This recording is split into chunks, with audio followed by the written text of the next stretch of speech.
funding does is it magnifies your processes. If you have proven profitable processes, you'll be rewarded handsomely.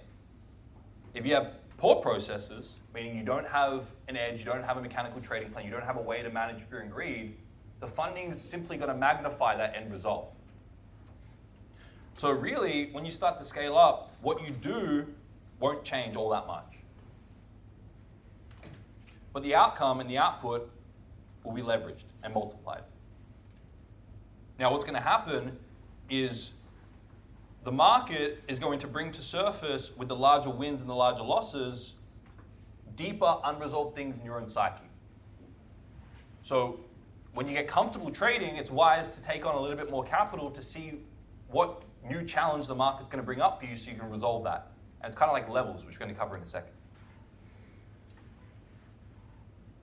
So how many of you have been in the dating market, or dating a little bit, and there are literally people that you perceive as better looking or more socially connected or have more resources, and you kind of put them up on the pedestal a little bit, and now if they tell you that they want to do something that you absolutely have no interest in doing, how many of you are more likely to do that thing out of fear of losing them?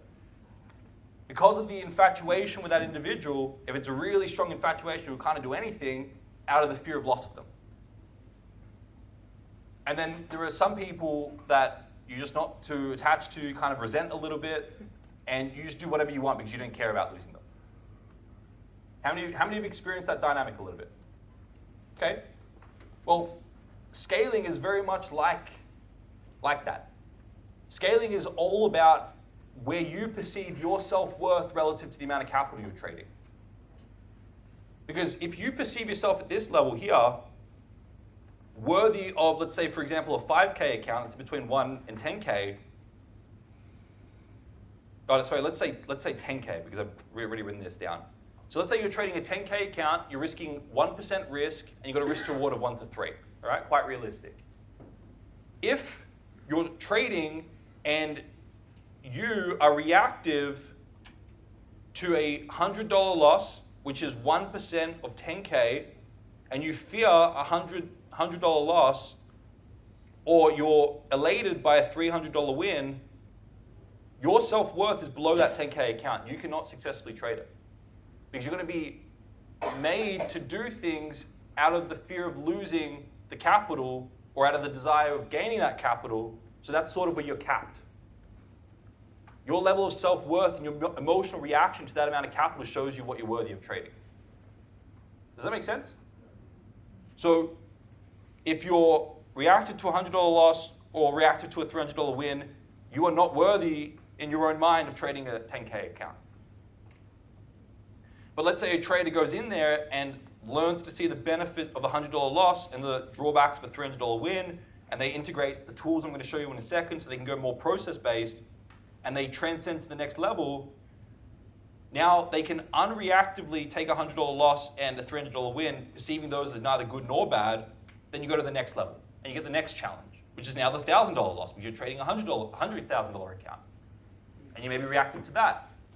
And then you work through resolving that, and if you can resolve that, you go to the next challenge, which is the $10,000 account, the $10,000 loss, the $1 million account.